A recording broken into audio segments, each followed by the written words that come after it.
আসসালামু আলাইকুম। আজকে আবার আমি একটা নতুন রেসিপি নিয়ে এসেছি। সবজির চিংড়ি মাছ, বেগুন, ঢেঁড়স দিয়ে একটা সবজি তৈরি করে দেখাবো। এটা কিভাবে রান্না করব দেখবেন। আমি এই ছোট ছোট করে বেগুন কেটে নিয়েছি, আর এই ঢেঁড়স নিয়েছি 4টে, আর একটা পেঁয়াজ কেটে নিয়েছি।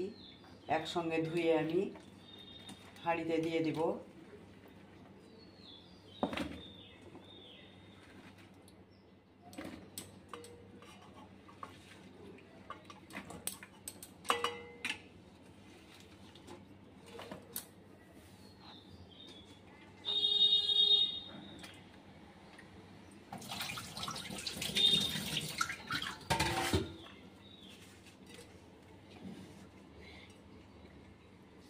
এই সবজিতে এই মশলাগুলো লাগবে: আদা রসুন বাটা, হলুদ গুঁড়ো 1 চামচ, 1 চামচ লঙ্কা গুঁড়ো, 1 চামচ জিরে গুঁড়ো, 1 চামচ নুন।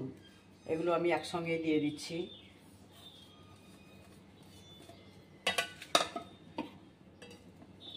আর পরিমাণ মতো তেল দিয়ে দিচ্ছি। এটাকে প্রথমে মেখে নিতে হবে।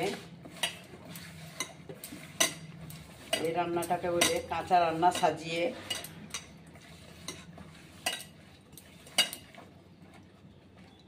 এবার আমি পানি দিয়ে দিচ্ছি গায়ে গায়ে।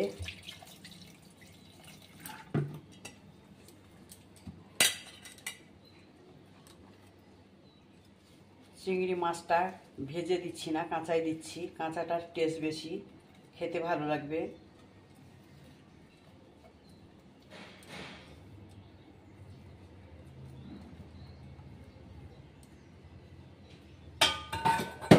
এটা আমি গ্যাসে বসিয়ে দিব, রান্না করার পর আবার দেখাবো। ঢাকাটা আমি তুলে নিচ্ছি।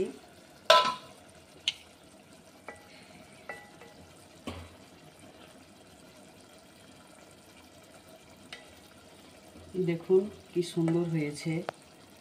এরকমভাবে করে খেয়ে দেখবেন। লাইক, কমেন্ট, শেয়ার করবেন, চ্যানেলটাকে সাবস্ক্রাইব করবেন।